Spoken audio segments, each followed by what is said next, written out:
Once again, we want to welcome you live to the African Messengers online podcast. And thank you again for joining us and for being a part of this and for contributing, for continuously bringing in ideas. They mean a lot to us, for the support, for the emails, for the comments, for the suggestions. You guys are awesome. We thank you, the fans, the contributors, and our members, for all the efforts and everything that you've been doing to make this a success. Within the last couple of weeks since we started broadcasting live, we've seen a lot of support. We continue to encourage you to come and to comment and to give us suggestions and to invite your friends, because together we're gonna make change happen. That's what we believe.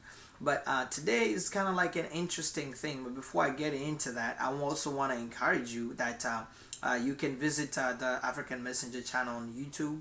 That's where we are, and leave us a comment there, or you can go online, theafricanmessenger.org, on our newspaper as online page, and leave us a comment there. So it's really important that we get these comments and suggestions. They give us ideas and what people are thinking about and what we need to talk about.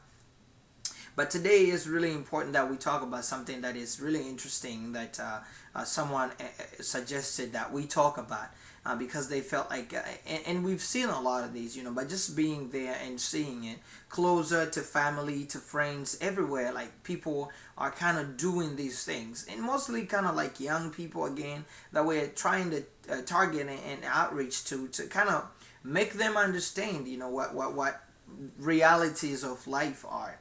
And we understand the whole thing about village chicken versus city chicken. It's not meaning to insult anybody. It just means as a comparison. In terms of how we go about talking today, having this conversation, that a lot of people are spending time with their friends, quote unquote friends, who are like rich friends, or friends who has things, like they have a car, they have a house, they have this, they have a boat, they have a mansion, they have something, they have something, and therefore we've seen a lot of people being glued to that, a lot of people being glued to that, and these friends of yours that the people call their friends, calling you, maybe you've never had a car where you come from. Maybe you've lived your whole life in a refugee camp, and we understand all that, Or maybe you've lived in a really harsh conditions, harsh situations, and suddenly you are in America like everybody else. I mean, like, we've all passed through those experiences. I've lived in a refugee camp, and you get here and there's all these opportunities, all these things that you've never seen in your life, really seriously. And you kind of feel like, it's tempting. We all see that, things you've never had, and suddenly you have access to them. It's really tempting to go. But at the same time, it's looking at in what ways are you going toward those things? Are you being used by that person in some ways that benefit them and don't benefit you? For example, you are here. You are still going to school. You are not even anywhere closer to finish or anywhere closer to start. You are in maybe your first year of college. You're still struggling with your English. You don't have anything, no foundation in life at all. Don't tell me graduating in high school is a foundation. It's a great thing to graduate in high school. But in the world today, with all this competition we face in a global world, really, a high school diploma means nothing. It means nothing if you want to have a real good life, an independent life, a life that is a successful life. And depending on how you define success, but I believe everyone would love to have their own place they live, house, and maybe a car, maybe a bicycle or something. Be independent, go to work, be employed, or either you're self-employed or you are hired by a company. It doesn't matter. But having success, and so having a high school diploma doesn't help you. And so, like we were saying, people are wasting their time, especially young people. This rich friend of yours calling you to come over on the weekends, Friday, Saturday, Sunday. You go there, hang out with them.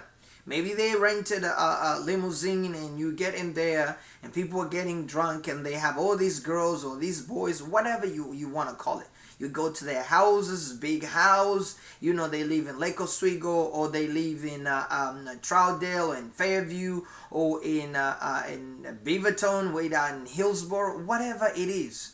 All right, there's nice places. You know, people getting brand new houses, or they have a condo somewhere in the newly built, district in the Portland area. You go there and spend time there.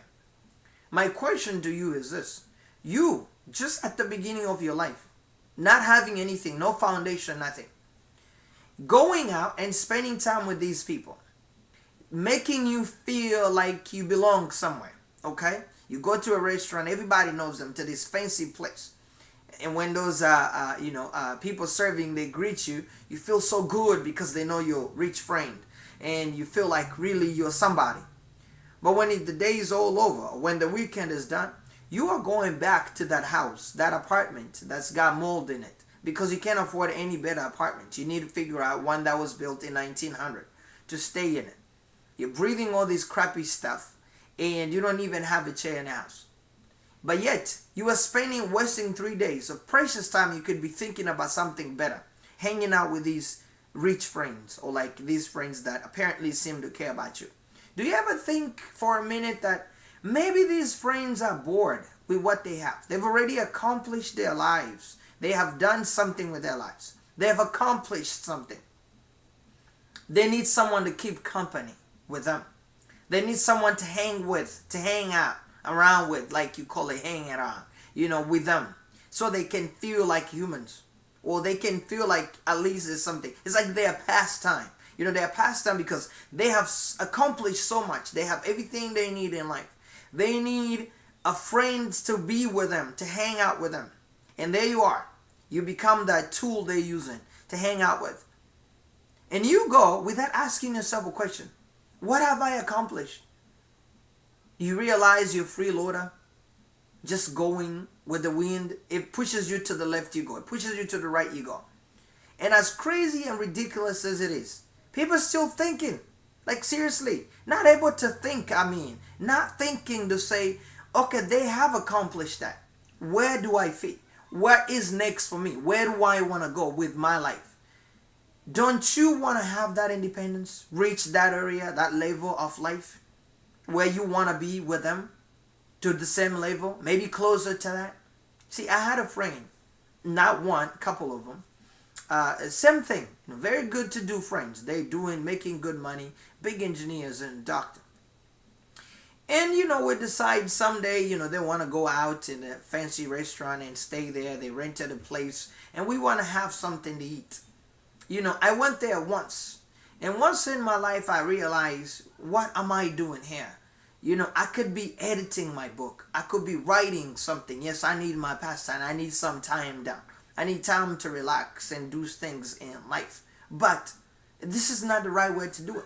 These people have done something already with their lives. They have already finished doing things with their lives. But here I am, trying to build myself, trying to build somebody that will be me. But I'm wasting time hanging out with them. I'm not saying don't hang out with your friends. I would love to hang out with my friends. But I need to know when is the right time to hang out with my friends. If you're spending time day in and day out because they have a Mercedes-Benz or BMW, and therefore there you are 24/7 sometimes during the weekend, what you're doing is just rounding and riding around town and doing nothing, when you could be sitting down thinking seriously about your life. What is it you want to accomplish next? What's tomorrow? What's next week? What's next month? What's next year? You think about time is money. The concept did not just come out of air. It is true. Time is money. Yes, you need time for your friends and family, but you need to understand time is money. And if you're wasting your time with your quote-unquote rich friend because they're providing you with a boat and you have to ride the Willamette River, or you're wasting your time because they can rent a limousine, you can go someplace, get drunk, go in a nightclub, have some fancy meal and stuff, you need to think. When you go back home, where are you going? Are you going back to a place you don't even have a car? Are you going home to a place where you cannot afford a nicer place because you don't have money for it? You've been in a mansion, a 6-bedroom mansion. You go back home into your 1-bedroom studio, not even a bedroom, a studio, because you cannot afford a bedroom. That friend isn't going to help you. Try going to them and say, help me with rent. See what happened. They may help you the first month. They're not going to help you the second month. You know why? They tell you, hey, dude, I work hard for my thing. Why don't you try to work hard? But guess what? But when they need you, because you're so crazy, not thinking enough, you just keep going. You go. Come on, you need to think. Start thinking. Stop wasting your time. Start thinking. Tell your friend, you know what? I'm still trying to figure out my life. The minute I figure it out and what I want to do, when I start moving forward and see that I'm getting somewhere, then maybe we can start hanging together every weekend. For now, I don't think so. We can do it once a month. We can hang out for a couple hours. We still want to be friends, but I still want to figure out my life. You need to start thinking in terms of that. The minute you start doing that, you are going to see. Life is going to change. But so long as you continue doing that, one day you wake up, you're 45 years old, you're still living in the same moldy studio apartment, and you don't even have a bicycle parked outside. And you don't have a life of your own that you can claim. You need to wake up and start understanding that do not let yourself be carried by anything that comes by. Again, we thank you very much for tuning in live from the African Studio Messenger. This is Gloria, and again, I'm gonna be talking a little bit about my book. It's called Mysteries of the Night. It's a second book that I published in last year, and I would encourage you to pick your copy. It's really an easy read, very exciting book. I can read just a little something here. It says, your throne has been established, the days of your reign are coming. You shall testify, shall praise him, evil man of destiny, rising sun of the south. Your reign will last for generation. Where has he gone? Whom? The man who was standing right here. Go read the book of Tobit. And then there's another one here. I'll read one more here that says, let me see here. The past and the present.